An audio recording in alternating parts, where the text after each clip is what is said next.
and I'm little. Let's try that. There we go.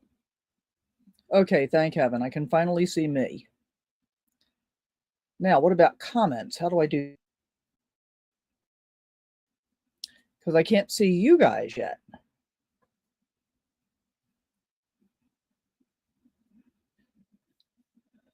Sorry, guys. It's all new.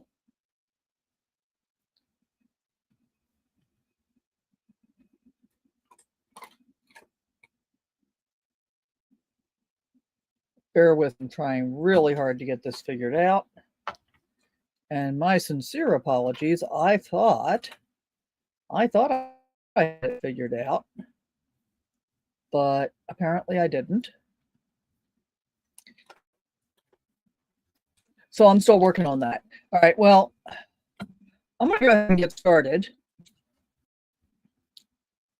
And yeah, I've got all these settings, but I can't see. Oh, here we go. Thank you. Okay, sorry guys, I am so sorry. I'm doing this on StreamYard for the first time ever, and I finally found where the comments are. So, Johnny's Journey is in the house. Thank you so much for being here. Lisa Roth, awesome. Hi, Rhonda. I don't think I actually know you. Do I know you? Do I know you, Rhonda? Thank you so much for being here. And look, Kit's actually looking at the camera for a change, just for a moment. So thank you so much for being here. Let me try this one more time from the beginning. So I was going to start off today with where am I? And of course, I won't ever tell you exactly where I am in real time because that's kind of a safety issue. But I am in Nevada. I've been in Nevada ever since I left Quartzsite the second time. I was in Nevada initially, and oh, awesome, Rhonda. Thank you so much. Where do you live in Hawaii? I love Hawaii. I haven't been there for a long time, but I love Hawaii. Hard to get there in an RV, and I appreciate you being a subscriber. So when I left Quartzsite the second time, after I got my awning fixed again, went back to the doctor again, and all of that stuff, I started working my way up slowly through Nevada, and I'm not very far along, quite frankly. It's been almost a month, but I'd say I'm probably about 2 hours from Reno at this point. I'm looking at a beautiful lakefront.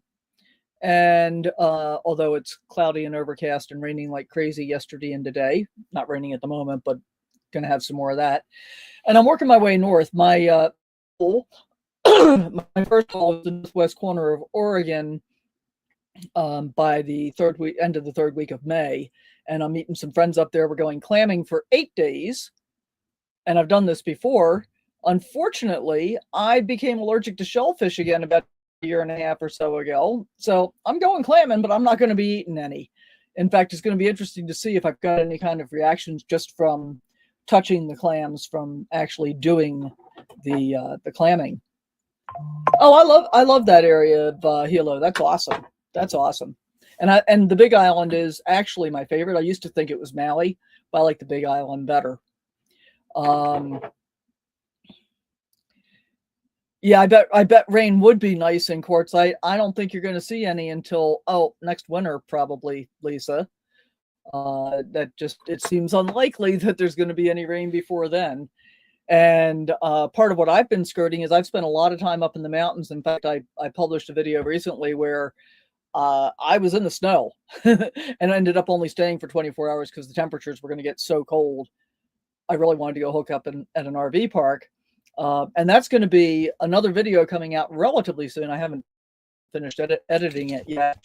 When I went to the RV park, I conducted an experiment because it occurred to me that the ambient temperature was going to be much below freezing, but that didn't necessarily mean my batteries were going to be below freezing. And Johnny, if you want to chime in on this, I'd be happy to hear it.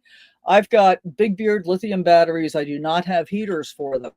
So what I did was I went out multiple times throughout the evening the first night that I was there, and then again first thing in the morning, because then they would have sat roughly 8 hours overnight between my checking the temperature times.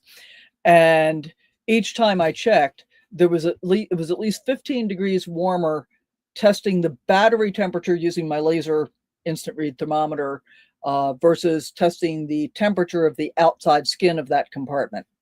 So if the ambient temperature on the skin, ambient and the skin seemed to be the same pretty much, was 34, I was still like 15 degrees warmer at the battery and 20 degrees warmer than that at the inverter. So what I finally decided was, unless it's 15 degrees below freezing, I'm not going to worry about my batteries freezing anymore. That's my thought. So that was an interesting experiment. That 3 nights in an RV park also gave me the opportunity to get caught up on some editing, and it also gave me the opportunity to do laundry before I left. And that was Valley View RV Park in Ely, Nevada. I have to say, the nicest RV park I think I've ever stayed in. Not the nicest looking, because really it was not all that attractive. But the people there were super nice, family-run business. They've been in business since 1972. There are a lot of permanent residents there, but everybody was just so super, super nice. And, kid had a good time too. So that's always good. So right now I've got this beautiful lake view. I've been here for a couple of days. This is a BLM campground. Thanks, Johnny. I'm glad you agree. I don't think I've got anything to worry about as long as it's, within 15 degrees below freezing. And honestly, I don't ever want to be in that cold a temperature anyway if I can avoid it. Bad enough where I am right now. When I got here a couple of days ago, it was like 76 was the high. Yesterday, 56 was the high. Today, 46 is supposed to be the high, and it's windy as all get out. So it's, the feels like temperature is much colder than that. So I'm going to hunker down, do some more cooking today, and get back on the road tomorrow in my kind of northwesterly jog. So my goal is always to find the nicest places that I can. Free is best. I love being on water, and the view that I've got here is just amazing. And part of the reason I decided to do this on StreamYard was that I wanted to be able to show you some of those things. And now it's like the media that I had uploaded yesterday when I set this up doesn't appear to be available. Let me try this. No. Okay. I don't know what happened to it. So I guess we're just going to live with this. And maybe I'll figure it out by the next time. Yeah, everything's a learning curve, guys. And that's part of what I feel like is, you really got to go with the flow sometimes. Sometimes things don't work out the way that you really expected to, and I'm cool with that. I expected that I was going to be up in Washington at this time, and I think I'm actually pretty glad that I'm not as cold as it is in Nevada. Because I was going to go all the way up to Washington and then come south into Oregon. And then I'm jetting across Oregon, Idaho, and into Utah to meet my friend Barb, who's also a channel member. And by the way, if anybody's interested in becoming a channel member, I've introduced a $1 a month level for those that, want to participate at a lower level. And thank you to all of my existing channel members. I truly appreciate your support, and I appreciate everybody that's subscribed as well, and those that aren't and just showed up. So it's all cool. So what else? Injury update. Man, oh man, oh man. Recovering from a broken bone in my 30s was a whole lot easier than recovering from a broken bone in my 60s. That's the first thing. And I am frankly quite surprised at just how long this is taking. We're coming up on 3 months. May 7th will be 3 months since I had the incident in Tucson where I'm not going to say stupidly because I'm not stupid, stepped out of my rig into a hole, broke my 5th metatarsal both at the base and at the head. So broke the same bone in 2 places. Sprained that ankle. This is my left foot. Sprained the ankle, strained some ligaments and tendons, and road rashed my right leg pretty significantly. Well, my right leg is fine, and I think I actually sprained my right foot as well, but nobody ever looked at it. When I went to the hospital, they didn't even look at the road rash on my leg, and it was still like bleeding and really nasty looking. Whatever. The concentration has all been on the left foot. And when I went to the doctor in Yuma, when I was back in Quartzsite the last time in April, and I think I went to the doctor like April 10th. And at that point, the 5th metatarsal bone fracture still had not fused.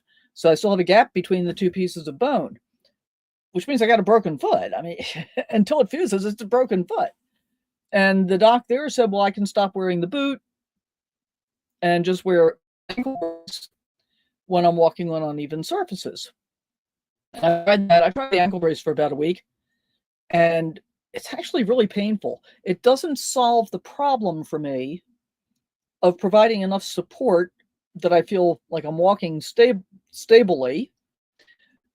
I don't think that's a real word.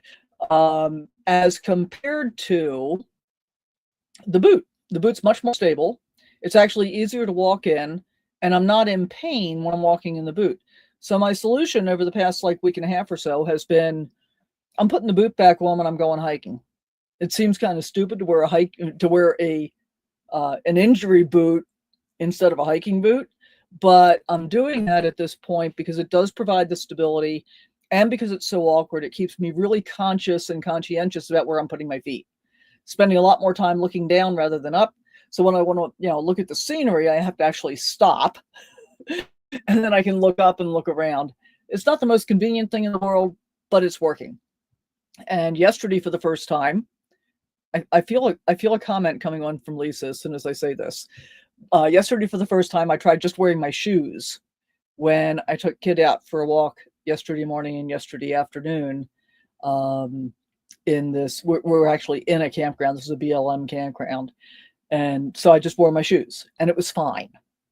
No pain, no issues. But again, because it was not a completely even surface, because it's gravel, and there are some rocks strewn around in the road, I spent most of my time looking down at the ground to make sure I knew where my feet were going, because I did not want to, step on a rock and put some instability into the foot. So I have talked to the representative from OrthoFix, who my doctor in Yuma sent me the referral for. And that guy called me probably about a week and a half ago, and he said, here's the deal. He said, you need to have another x-ray done on or about May 8th. So May 8th or after. And if that x-ray continues to show that the bone is not fused, then Medicare will pay for a bone stimulator. And so that's what's going to happen next. Part of what I got to figure out today is where I think I'm going to be around May 8th and where I might be able to get an x-ray done at that point. So I may have to make a point to detour into something that's more like a town to be able to be able to accomplish that. But that's what the goal is. And then with the bone stimulator, apparently from what he was telling me, you get to wear that. You can wear it at night while you sleep. I think you need to wear it for at least 3 hours a day. And he said most people just opt in to wear it tonight. It doesn't have to be plugged in. It's USB rechargeable. So although not an ideal circumstance, hopefully it's going to be the circumstance that gets this thing actually healed. Because I don't want to have to think about every single step that I'm taking all the time. That's just not my thing. So that's what's going on with the foot injury. And as I said, 3 months. I don't know. I could be wrong, but it seems to me that when I was a kid, it was like 6 weeks and I was done. Now, on the other hand, every time I broke a foot or an ankle as a kid, and I mean up into my 30s, I had a cast. This is the first time I've never had a cast, and I haven't bothered to do any research to see what the issues around that are. But at this point, no cast, and it's definitely healing. I mean, the fact that I was able to walk just in shoes yesterday without being in a lot of pain afterward is definitely an improvement. So there's that. So I guess that's what's going on with the injury. I've been doing a lot of cooking lately. I'm back on the kick of I really want to eat the things that are more healthy rather than less healthy. And I did and I published the video, I think yesterday or the day before, whatever, within the last couple of days, where I made a cake from pinto beans. And I got to tell you, it came out really, really amazing. Now, the original recipe on which I based mine called for something called borlotti beans. Barlotti? I can't remember if it's B-O-R or B-A-R-L. OTTI, I think. And I'd never heard of them. I had no idea what they were. And so I Googled what can you substitute for borlotti beans? And the answer was pinto beans. Okay, cool, which is what I did. Well, I was on Walmart.com yesterday putting together my pickup order for hopefully 2 days from now because I'm pretty much out of food. And I was looking to replace some dried beans. And they had something called cranberry beans. I'm like, well, what on earth are cranberry beans? So I Googled. Well, it's cranberry beans, also known as borlotti beans. So I'm getting a bag of them. And then we're going to try the cake again. Well, not try. We're going to make the cake again using those beans because the cake is really, really good. And part of what I'm loving about it is, you know, you get a fairly high dose of fiber and you get a fairly high dose of protein in dessert. My thing personally is I do have a sweet tooth, but I don't like things super sweet. So another recipe that'll be coming out soon, probably in the next week or so, is chia seed jam. And I do it basically unsweetened, you know, and all it is so simple, guys. All you have to do is I use frozen fruit. I usually use some kind of mixed berries, dump them in a pot, add about a tablespoon of lemon juice, and, you know, I only use like a tablespoon of sweetener, which is really way plenty. And part of the reason for using the sweetener is that it is also a preservative. And then you just kind of simmer the fruit for like 7 to 10 minutes, and then mix in a couple of tablespoons of chia seeds, however gelled you want it to be. Let that sit for a few minutes, cool down just a little bit, put it in a jar, stick the immersion blender in and, you know, immersion blend it a little bit to break up the fruit into smaller pieces. Also helps to break up the chia seeds so they make it more gel-like, more jelly-like. And basically it's like super simple, really good for you. It doesn't take a whole lot of effort. And it also means that I'm not getting all the artificial chemicals and stuff that always ends up getting put in anything commercial.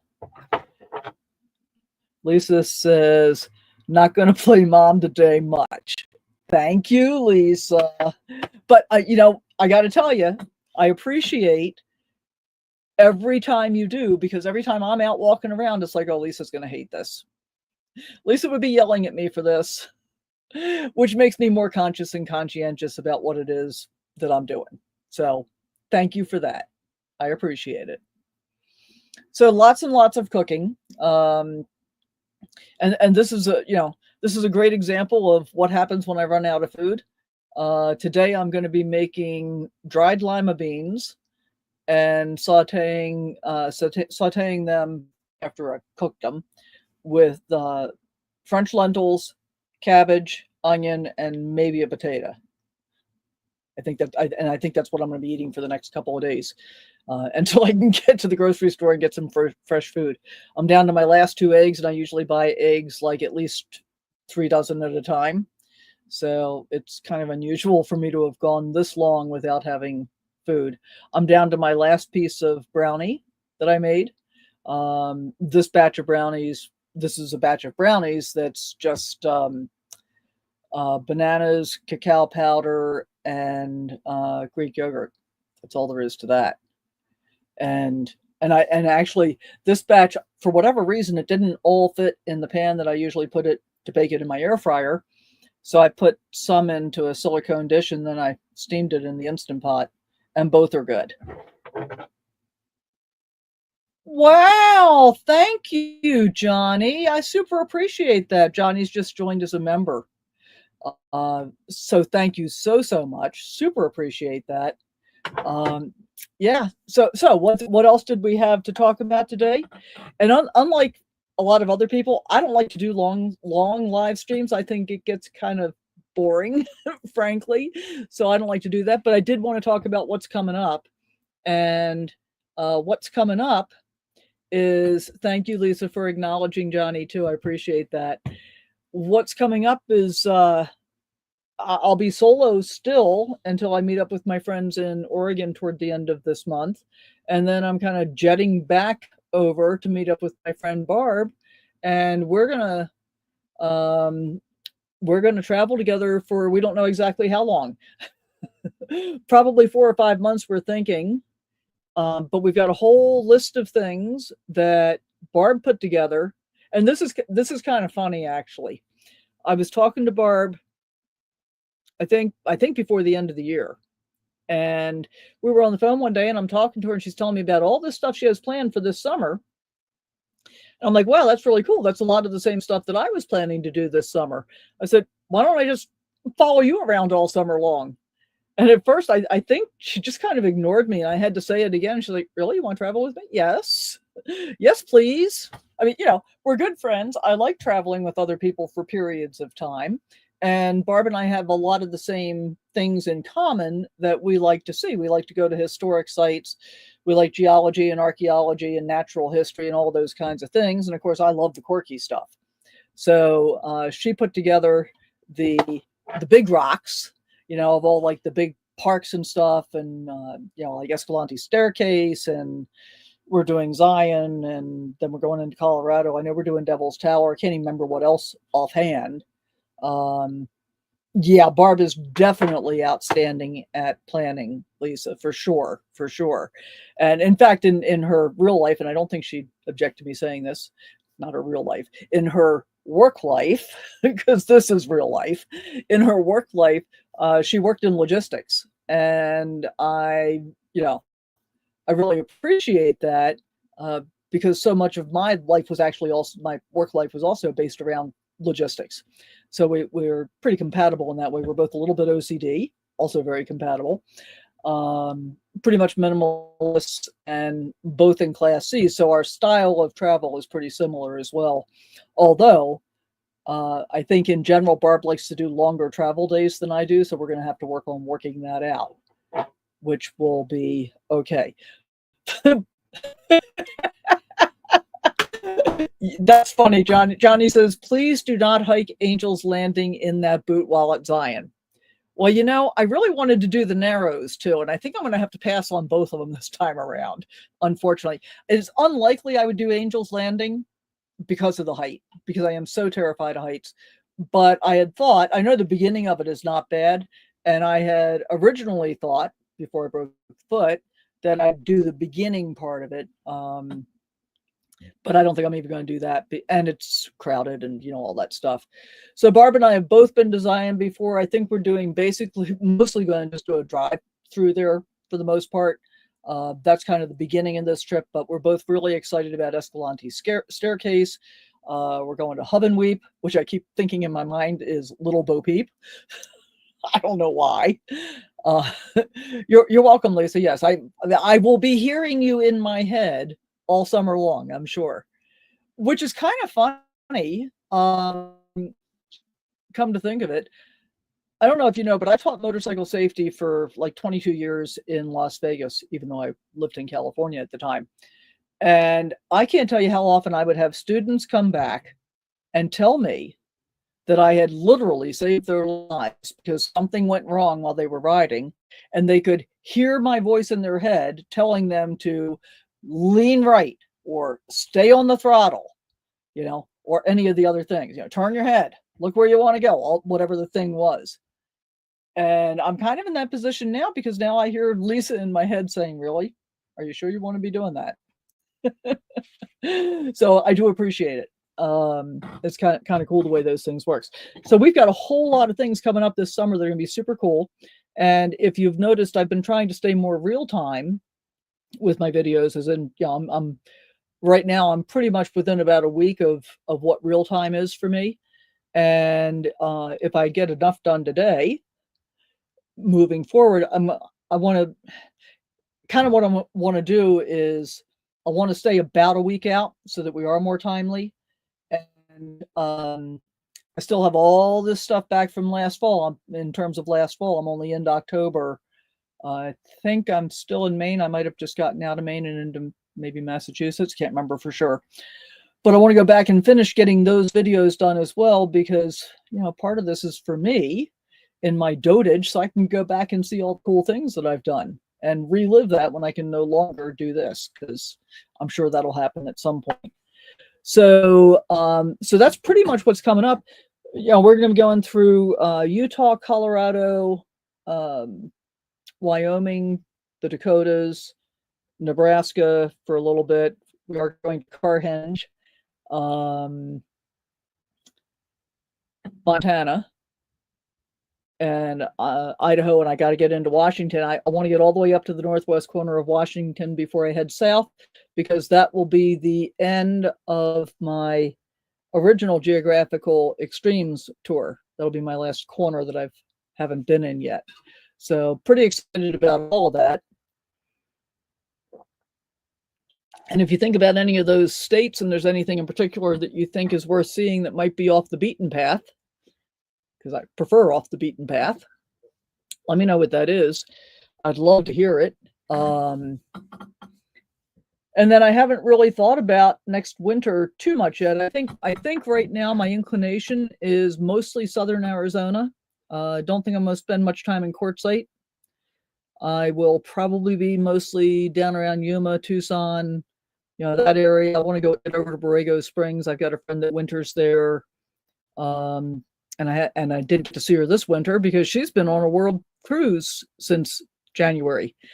And she left on the world cruise before I even got back to Quartzsite. So looking forward to being able to see Linda and hang out there for a while as well. And mostly just southern Arizona. It's a little bit warmer than the Quartzsite area. It's certainly less dusty and usually a little bit less windy at least. But I'm sure I'll, hop up into Quartzsite a few times, be able to, go visit some friends and stuff like that are spending the winter there. And of course, we still don't know what the end result of the BLM decision is going to be. I haven't looked in the last week or so, but the last time I looked, they still had not made a decision yet as to whether or not they were really going to raise the rates to $600 for the LTVA. So who knows? And I think on that note, I don't really have a whole lot else to share this morning unless anybody's got any burning questions for me. And I'll just, I could play the Jeopardy theme while I wait to see if that's true. But I think you heard no on the rate increase, Johnny? I saw somebody that said that it was a no, that they knew somebody at the BLM that said that, but I haven't seen anything definitive from the BLM itself yet. I think no would be a good answer. Cool. Well, that's good to know. Makes it more likely that I go there, because I wasn't interested in spending $600 to sit in the dusty desert for sure. And I didn't want to spend $200 for a month, which is what they were proposing, versus $40 for 2 weeks when, most likely I'll be there for like 2 weeks. I might do two-week intervals, but we'll see how that turned out to be. And Lisa says, my guess is they're a little leery of making changes and drawing attention to themselves. That's not a bad guess. I think there are certain federal agencies that are trying to stay well below the radar at this point. Wouldn't it be nice if I could actually read without glasses? It was in a video, so you never know. Yeah, I think I saw the same video. I can't remember whose it was, but they seem to think they had a definitive answer. I don't know. We'll just have to wait and see what comes up as we get down the road. And winter is still a little bit away, so I'm not too concerned about it.